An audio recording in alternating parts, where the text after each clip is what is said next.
महिला नेताओं के बारे में पप्पू यादव की अभद्र भाषा सामने आई है। उन्होंने महिला नेताओं के बारे में ऐसी भाषा का इस्तेमाल किया है कि हम आपको सुनवा नहीं सकते, लेकिन उन्होंने अभद्र भाषा का, अशोभनीय भाषा का इस्तेमाल महिलाओं के ऊपर किया है। तो एक तरफ पूरे देश में जहां महिलाओं के आरक्षण को लेकर, महिलाओं की अस्मिता को लेकर सवाल उठ रहे हैं, और इसी बीच सांसद पप्पू यादव महिलाओं पर अशोभनीय बयान देते हुए सुनाई पड़े हैं। घरेलू हिंसा कौन कर रहा है? महिलाओं पे गिद्ध दृष्टि किसकी है? अमेरिका से लेकर के भारत तक नेताओं की। बिना नेता के रूम के बगैर 90% महिलाएं राजनीति कर ही नहीं सकती। ये तो हर दिन नेताओं का सीसीटीवी फुटेज, औरत को नोचने की एक नाच संस्कृति बन गई। घरेलू हिंसा कौन कर रहा है? महिलाओं पे गिद्ध दृष्टि किसकी है? अमेरिका से लेकर के भारत तक नेताओं की। बिना नेता के रूम के बगैर 90% महिलाएं राजनीति कर ही नहीं सकती। ये तो हर दिन नेताओं का सीसीटीवी फुटेज, औरत को नोचने की एक नाच संस्कृति बन गई। घरेलू हिंसा कौन कर रहा है? महिलाओं पे गिद्ध दृष्टि किसकी है? अमेरिका से लेकर के भारत तक नेताओं की। बिना नेता के रूम के बगैर 90% महिलाएं राजनीति कर ही नहीं सकती। ये तो हर दिन नेताओं का सीसीटीवी फुटेज, औरत को नोचने की एक नाच संस्कृति बन गई। तो सुना आपने, एक तरफ पूरे देश में महिलाओं के आरक्षण को लेकर के विरोध प्रदर्शन चल रहा है, उस बीच सांसद पप्पू यादव ये कहते सुनाई पड़े कि 90% जो महिलाएं हैं राजनीति में, वो बिना पुरुष नेताओं के कमरे तक गए हुए राजनीति कर ही नहीं सकती। सोचिए कितनी घिनौनी, कितनी शर्मनाक सोच है पप्पू यादव की। और उन्होंने महिलाओं के ऊपर ये टिप्पणी की है, ओछी टिप्पणी की, अभद्र भाषा का इस्तेमाल किया है। उन्होंने कहा कि महिलाओं के जो राजनीति का रास्ता है वो पुरुष नेताओं के कमरे से होकर गुजरता है, और 90% जो महिला राजनेता है वो इसी रास्ते का इस्तेमाल करते हुए नजर आई है। सीसीटीवी फुटेज आए दिन आते हैं। बहुत ही शर्मनाक ये बात उनकी तरफ से कही गई है। बीजेपी प्रवक्ता चारू प्रज्ञा हमारे साथ फोन लाइन पर जुड़ गई हैं। चारू जी, इतनी शर्मनाक बात कही है कि शायद हम महिलाओं को उसे दोहराना भी नहीं चाहिए, लेकिन जरूरी है कि ऐसे सांसदों का चेहरा देश देखे, दुनिया देखे।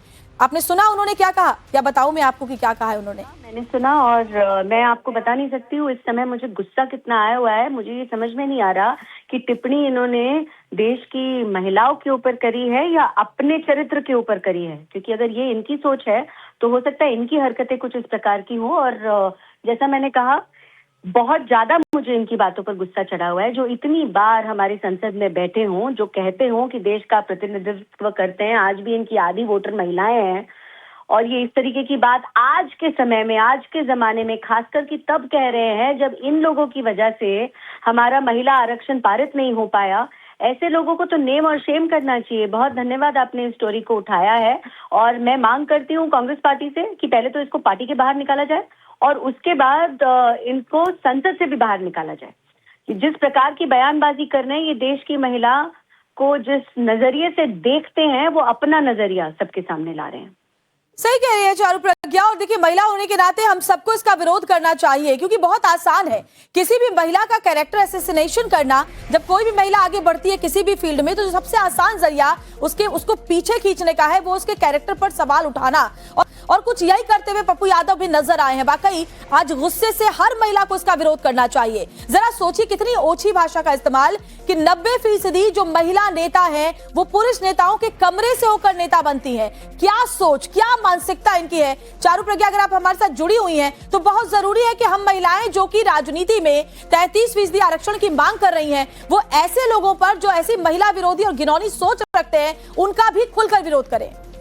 बिल्कुल, और देखिए इसीलिए हम कहते हैं कि महिलाओं का विधानसभा में, लोकसभा में होना जरूरी इसीलिए ही है। इसीलिए ही महिलाओं का उन कमरों में होना जरूरी है जहां पर ऐसे पुरुष बैठते हैं और इस प्रकार की बातें करते हैं। क्योंकि आप ये देखिए हमारे देश में क्या बदला।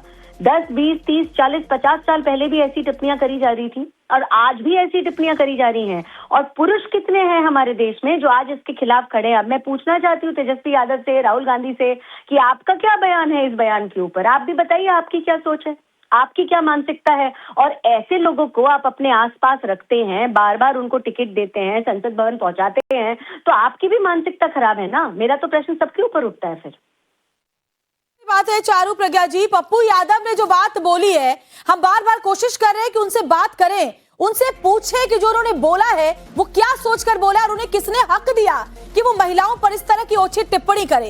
एक तरफ महिलाएं हर क्षेत्र में कंधे से कंधा मिलाकर चल रही हैं, 33% आरक्षण की बात की जा रही है, हम अपनी अस्मिता को लेकर सवाल उठा रहे हैं, और इस वक्त भी आप इस तरीके से महिलाओं के कैरेक्टर असैसिनेशन कर रहे हैं। और तब तक हम इस बयान को चलाते रहेंगे और पप्पू यादव से सवाल पूछने की कोशिश करते रहेंगे जब तक वो टाइम्स नाउ भारत पर आकर अपनी बात पर सफाई नहीं देते और देश की महिलाओं से माफी नहीं मांगते हैं।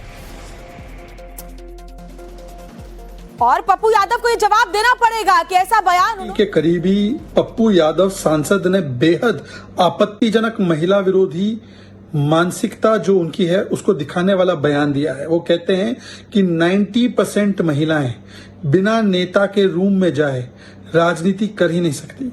मतलब वो महिलाओं पर किस प्रकार का आरोप लगा रहे हैं। और ये कोई पहली बार नहीं है कि कांग्रेस और उसके समर्थित नेताओं ने ऐसे बयान दिए हैं जो महिला विरोधी है। हमने देखा है शांति धारीवाल जो राजस्थान में मंत्री थे, उन्होंने कहा था रेप इसलिए होता है क्योंकि मर्दों का प्रदेश है, उन्होंने रेप को जस्टिफाई किया। अशोक गहलोत ने तो कह दिया कि 50% रेप केसेस फेक होते हैं, मतलब महिलाओं पर ही सवाल खड़े किया। कांग्रेस के एक नेता राहुल एम की क्या क्या कांड निकले हैं महिला विरोधी केरलम में, हमने देखा है, उसको वहां पे रिलीफ नहीं मिल रही है। हमने देखा है कि कास्टिंग काउच और टिकट के बदले सेक्सुअल फेवर और पैसे मांगना, ये किस्से सिमी रोजबेल जॉन से लेकर शारदा राठौड़ के केरलम से लेकर हरियाणा में सामने आए हैं। हमने देखा है कि इरफान अंसारी हो या जी परमेश्वर हो, ऐसे कांग्रेस के नेताओं के रेप विरोधी महिला विरोधी बयान एक के बाद एक आए हैं। पर लड़की हूं लड़ सकती हूं कहने वाली प्रियंका वाड्रा ऐसे लड़कों पर कुछ नहीं कहती। कांग्रेस मतलब महिला विरोधी सोच, इसलिए उन्होंने महिला आरक्षण का भी विरोध किया। और तो एक बार फिर से आपको बताती हूँ, और आज देश की हर महिला को इस सवाल उठाने चाहिए कि आखिर पप्पू यादव सरीखे जो नेता है वो महिलाओं को क्या समझते हैं। क्या उनको एक बार भी उनकी सोच में नहीं आता कि आपके घर में भी बहन बेटियां होंगी, आपके आसपास भी बहन बेटियां हैं, और आप उन पर ऐसे कैरेक्टर असैसिनेशन कर रहे हैं। बहुत आसान है किसी महिला के चरित्र पर सवाल उठाना। वो महिला जो अपने दम पर आगे बढ़ती हैं, फिर चाहे वो राजनीति में हो या फिर किसी भी और क्षेत्र में। लेकिन पप्पू यादव जैसे सोच वाले लोग महिलाओं के लिए हमेशा शॉर्टकट वाली भाषा का इस्तेमाल करते हैं, और इसीलिए वो कहते हैं कि 90% जो महिला नेता है वो पुरुष नेताओं के कमरे से होकर गुजरती हैं, तभी वो राजनीति कर पाती है। सोचिए कितनी भद्दी सोच है। और इसमें सीधे सीधे अगर वो ये कहते कि महिलाओं का शोषण हो रहा है तो एक बार को समझ में आता, लेकिन वो कहते हैं कि पुरुष नेताओं के कमरे से होकर उनका रास्ता गुजरता है राजनीति का, और महिलाएं राजनीति तक तभी पहुंच पाती हैं। अब जरा सोचिए, पप्पू यादव से सवाल पूछना चाहिए आज देश की हर महिला को, फिर चाहे वो घरेलू महिला हो, कामकाजी महिला हो, राजनीति में हो या फिर किसी भी फील्ड में हो, लेकिन पप्पू यादव को जवाब देना पड़ेगा। और आपको बता दें कि लगातार हम पप्पू यादव को फोन ट्राई कर रहे हैं कि वो हमसे बात करें और हम उनसे सवाल सीधे पूछें कि आखिर उनको किसने हक दिया कि वो महिलाओं पर इस तरह की ओछी अभद्र टिप्पणी करे। एक तरफ तो महिलाओं की अस्मिता की वो बात करते हैं, कई बार हमने देखा कि वो जा जाकर रोते हैं। आपको याद होगा नीट छात्रा की जब मौत हुई थी पटना में, तो उसके परिवार से जाकर मिले थे, गले लगाकर बेटी के लिए इंसाफ की बात कर रहे थे। लेकिन उनका जो असली चेहरा है वो ऐसे बयानों के जरिए सामने आता है जब वो कहते हैं कि 90% महिलाएं जो राजनीति में है वो पुरुष नेताओं के कमरे से होकर गुजरती हैं, उसके बिना वो राजनीति में नहीं पहुंच सकती। यानी क्या कहना चाहते हैं आप कि जो महिलाएं आज राजनीति में सफल हैं उन्होंने ये शॉर्टकट अपनाया है, और क्या उनके राजनीतिक भविष्य का फैसला पुरुष नेता करते हैं, पप्पू यादव सरीखे जो नेता हैं। और इसी मामले पर कांग्रेस अध्यक्ष मल्लिकार्जुन खड़गे क्या कह रहे हैं वो सुन लेते हैं। Some derogatory statement about... From all questions from left side, no right side. So there's a statement from Pappu Yadav. He's made that 90% of women politicians' career starts from the bed of politicians. How do you like to you react on that? No, I have no. Thank you. Okay, Thank you very much. Thank you very much. तो सुना आपने, सीधे सीधे कोई जवाब मल्लिकार्जुन खड़गे ने नहीं दिया और चुप्पी साध ली। लेकिन सवाल हम तब तक उठाते रहेंगे, टाइम्स नाउ भारत तब तक उठाता रहेगा जब तक कि पप्पू यादव खुद टाइम्स नाउ भारत पर आकर के अपने इस बात के लिए माफी नहीं मांग लेते। देश की हर बेटी से, देश की हर महिला से उन्हें माफी मांगनी होगी। उन्होंने जो कुछ बोला है वो भले ही अब इस बात पर सफाई दे कि उनकी मंशा वो बोलने की नहीं थी, उनके बयान को गलत तरीके से पेश किया गया, लेकिन उन्होंने क्या बोला है उसे बार बार सुनना भी उचित नहीं है। जो बात उन्होंने कही है वो महिलाओं की इज्जत पर, महिलाओं की अस्मिता पर सवाल उठाने जैसा है। वो सीधे सीधे जो राजनेता, जो महिला नेत्री हैं, जो राजनीति में अपने भविष्य को देख रही हैं, उनके ऊपर सवाल उठा रहे हैं। और सोचिए, जो युवा लड़कियां, युवा बेटियां राजनीति में जाने की सोच रही हैं, वो अब क्या सोचेंगी कि उन्हें पुरुष नेताओं के कमरे से होकर गुजरना होगा राजनीति में अपनी पहचान और जगह बनाने के लिए। ये बेहद शर्मनाक, बेहद अभद्र ये बयान पप्पू यादव की तरफ से दिया गया है। और पप्पू यादव अब टाइम्स नाउ भारत का फोन नहीं उठा रहे हैं क्योंकि उनके पास शायद इस बात का कोई जवाब नहीं है जो उन्होंने बोला है। तो एक बार फिर से हम आपको सुनाएंगे कि पप्पू यादव ने क्या कहा है, लेकिन फिलहाल मैं आपको बता दूं कि पप्पू यादव ने महिलाओं के चरित्र पर सवाल उठाए। पप्पू यादव ने खासतौर पर वो महिलाएं जो राजनीति में हैं, उनके लिए यह कहा कि 90% जो महिला राजनेता हैं वो पुरुष नेताओं के कमरे से होकर गुजरती हैं। एक बार आप सुनिए, फिर और भी लोगों से बात करने की कोशिश करेंगे और पप्पू यादव से भी सवाल पूछने की कोशिश करेंगे। घरेलू हिंसा कौन कर रहा है? महिलाओं पे गिद्ध दृष्टि किसकी है?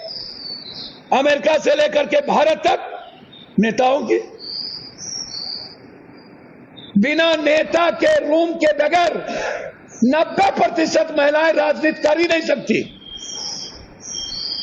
ये तो हर दिन नेताओं का सीसीटीवी फुटेज, औरत को नोचने की एक मत संस्कृति बन गई। औरत को नोचने की एक संस्कृति बन गई है, पप्पू यादव ये कह रहे हैं। उनका कहना है कि औरतों का शोषण होता है और उसमें औरतों की रजामंदी भी होती है, क्योंकि अगर वो ये नहीं कहना चाहते, अगर उनकी मंशा ये नहीं होती तो ये नहीं कहते कि पुरुष नेताओं के कमरे से होकर गुजरती हैं 90% वो महिलाएं जो राजनीति में आज है। अब जरा सोचिए, अपने अभद्र, अपने ओछे बयान पर, अपने शर्मनाक बयान पर क्या पप्पू यादव अब उस लायक है कि वो बहन बेटियों को अपना चेहरा भी दिखा सके? बहन बेटियों के आगे क्या उनकी आंखें नहीं झुक जानी चाहिए शर्म से? क्या उनके घर में बहन बेटियां नहीं है, उनके आस पड़ोस में, उनके रिश्तेदार में नहीं है? क्या वो लड़कियां जो कि राजनीति में अपना भविष्य बनाना चाहती है, उनको क्या मैसेज दे रहे हैं पप्पू यादव? वो ये कहना चाहते हैं कि अगर वो राजनीति में जाना चाहती है तो उनके लिए एकमात्र रास्ता ये है कि वो पुरुष नेताओं के कमरे से होकर गुजरे। इतनी ओछी, इतनी शर्मनाक सोच। और पप्पू यादव से पूछना चाहिए कि क्या उन्होंने भी किसी महिला नेता के ऊपर इस तरह की बातें कही हैं? क्या उन्होंने उनके साथ भी कुछ, जो महिला नेता उनके साथ, उन्होंने क्या ऐसा कुछ देखा है? उनके पास कोई ऐसा प्रूफ है, कोई सबूत है जिसके आधार पर इतनी ओछी बात वो कह रहे हैं? हालांकि पप्पू यादव कहते हैं कि आए दिन सीसीटीवी फुटेज सामने आते हैं जिनमें ऐसी बातें निकल करके सामने आती हैं, लेकिन पप्पू यादव की इतनी घटिया सोच के लिए अब उनको देश की बेटियों से माफी मांगनी ही पड़ेगी, देश की महिलाओं से माफी मांगनी ही पड़ेगी। और टाइम्स नाउ भारत तब तक इस खबर को चलाता रहेगा जब तक खुद पप्पू यादव इस पर माफी नहीं मांग लेते हैं। हालांकि बाकी नेताओं की तरह पप्पू यादव भी जाहिर तौर पर यही कहेंगे कि मेरे बयान को गलत तरीके से पेश किया गया, मेरे बोलने का मंशा ये नहीं थी। लेकिन क्लियरली, साफ साफ वो लाइन सुनाई दे रही है जिसमें वो कह रहे हैं कि महिला नेताओं को जो सक्सेस मिलता है, जो सफलता मिलती है, वो पुरुष नेताओं के कमरे से होकर गुजरती है। एक बार सुनिए आप फिर से। घरेलू हिंसा कौन कर रहा है? महिलाओं पे गिद्ध दृष्टि किसकी है? अमेरिका से लेकर के भारत तक नेताओं की। बिना नेता के रूम के बगैर 90% महिलाएं राजनीति कर ही नहीं सकती। ये तो हर दिन नेताओं का सीसीटीवी फुटेज,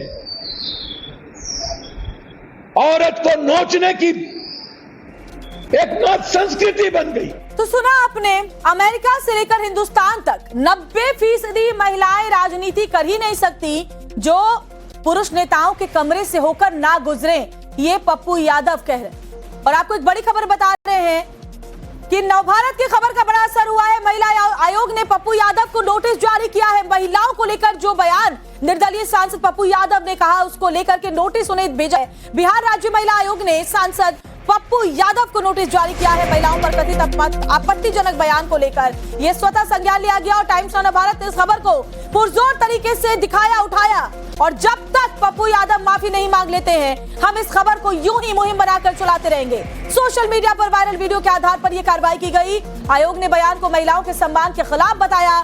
नोटिस में बयान को बेहद घृणित करार दिया गया और 3 दिनों के अंदर पप्पू यादव से स्पष्टीकरण देने के लिए कहा गया है और जवाब अगर नहीं दिया जाता तो आगे की कार्रवाई की चेतावनी दी गई है। और आपको बता दें कि टाइम्स ऑफ भारत की फोन कॉल्स नहीं अटेंड कर रहे पप्पू यादव, लेकिन अब क्या करेंगे? अब महिला आयोग की तरफ से जो उन्हें नोटिस भेजा गया है उस पर 3 दिन के अंदर उन्हें जवाब देना ही पड़ेगा। आयोग के अध्यक्ष अप्सरा ने यह नोटिस उनके लिए जारी किया है। तो बड़ी खबर आपको बता रहे हैं और जो लेटर भेजा गया है महिला आयोग की तरफ से, उसमें लिखा गया है महिलाओं के विरुद्ध आपके द्वारा किए गए घृणित बयान के संबंध में। यानी सोचिए, घृणित यानी वो बयान जिससे घृणा होती है, वैसे बयान जो पप्पू यादव की तरफ से दिए गए उसको लेकर के नोटिस जारी किया गया है। और उसमें लिखा गया है कि सोशल मीडिया के माध्यम से एक प्रसारित वीडियो में राजनीतिक क्षेत्र में काम कर रही महिलाओं के प्रति आपके द्वारा घृणित बयान दिया गया है, जिसके बाद आपके द्वारा ये बात कही गई कि राजनीति में कार्य कर रही महिलाएं किसी न किसी राजनेताओं के साथ बेड शेयर करके ही आती है, जो महिलाओं के आत्मसम्मान एवं सामाजिक प्रतिष्ठा को ठेस पहुंचाती है। और साध्वी निरंजन ज्योति हमारे साथ फोन लाइन पर जुड़ी हैं। साध्वी जी, बहुत आहत हूं मैं। आज मुझे लग रहा है पहली बार ऐसा है कि जब सवाल पूछने से पहले मुझे खुद को इस बयान को बोलने, उसको सुनाने में बुरा लग रहा है, गुस्सा आ रहा है, आक्रोश आ रहा है। साध्वी जी, पप्पू यादव ये कहते हैं कि 90% जो महिलाएं राजनीति में हैं वो बेड शेयर करती हैं। इस तरह के शब्दों का इस्तेमाल जो उन्होंने कहा है, जो नोटिस भी भेजा गया है महिला आयोग की तरफ से, उसमें इनका ये कहना है 90% नेता पुरुष नेताओं के कमरे से होकर राजनीति में आगे बढ़ती हैं। बहुत दुर्भाग्यपूर्ण बयान है और ये पूरी नारी शक्ति के लिए अपमान है और इससे ज्यादा अपमान हो नहीं सकता है। आपने देखा कि मैं केंद्र में मंत्री भी रही, विधायक भी रही। मैं एक गरीब बाप की बेटी यहाँ तक पहुंची तो महिलाएं अपनी मेहनत से पहुंचती हैं, लेकिन इस तरह का बयान देना तो मुझे लग रहा है एक दुर्भाग्यपूर्ण है। ये जो बयान दे रहे हैं, उनकी पत्नी स्वयं सांसद रही है, राज्यसभा में है, लोकसभा में सांसद रही हैं। इस तरह के बयान देना उचित नहीं है और इसकी मैं निंदा करती हूँ और मुझे लग रहा है कि इस पर कोई भी महिला हो बर्दाश्त नहीं करेगी। जी बिल्कुल सही कह रहे हैं साध्वी निरंजन ज्योति आप, और कोई किसी भी महिला को बर्दाश्त करना भी नहीं चाहिए। और देखिए, आप खुद राजनीति में हैं, आप बहुत जरूरी है क्योंकि राजनीति में जो महिलाएं हैं उनके लिए खासतौर पर पप्पू यादव ने ये बात इस्तेमाल की है कि वो पुरुष नेताओं के कमरे से होकर गुजरती हैं। पुरजोर तरीके से इसका विरोध किया जाना चाहिए, आपको भी, मुझे भी, हम सबको। और इस बीच बड़ी खबर हम आपको बता रहे हैं, कांग्रेस अध्यक्ष मल्लिकार्जुन खड़गे का विवादित बयान। खड़गे ने पीएम मोदी पर विवादित टिप्पणी की। खड़गे ने प्रधानमंत्री मोदी को आतंकवादी बताया है। पीएम पर खड़गे ने एक बड़ा विवादित बयान दिया है। जरा सोचिए, राजनीति का स्तर कितना गिरता जा रहा है। विपक्षी पार्टियां एक के बाद एक किस तरह की बयानबाजी कर रही हैं, एक बार सुनिए आप। How can they join with Modi, who is a terrorist and who won't believe in equality? His party won't believe in equality and justice.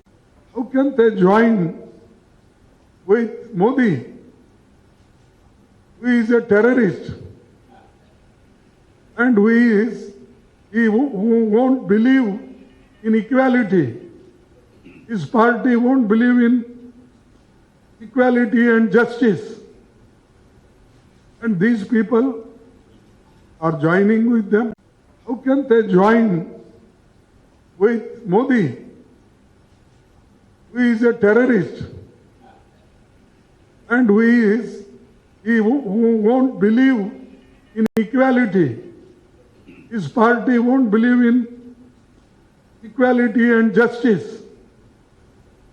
And these people are joining with them. It means that they are weakening democracy. They are weakening the philosophy of Annadurai, Kamaraj, Periyar and Kalingar and Baba Saheb Ambedkar. The Congress DMK alliance will continue to deliver welfare, inclusive growth, quality education and accessible health care.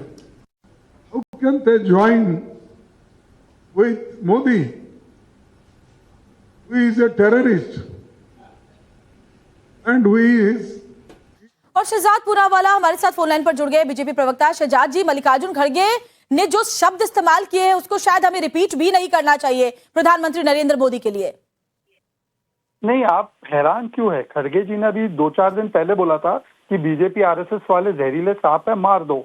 उन्होंने 150 से अधिक गालियां मोदी जी को दी है। मोदी की कब्र खुदेगी, मर जा मोदी, हिटलर की मौत मरेगा, ओबीसी समाज को गाली, उनके चाय वाला होने पे गाली। पर आज आपको पता है पहलगाम के विक्टिम्स को हम याद कर रहे हैं, तो उस दिन पर देश के प्रधानमंत्री को आतंकी बोल के ये वही मंडली है जिन्होंने अफजल याकूब को क्लीन चिट दी है। तो सोचिए, जिहादियों को क्लीन चिट देंगे और देश के चुने हुए प्रधानमंत्री, क्योंकि वो ओबीसी समाज से आते हैं, उनको आतंकी बोलेंगे।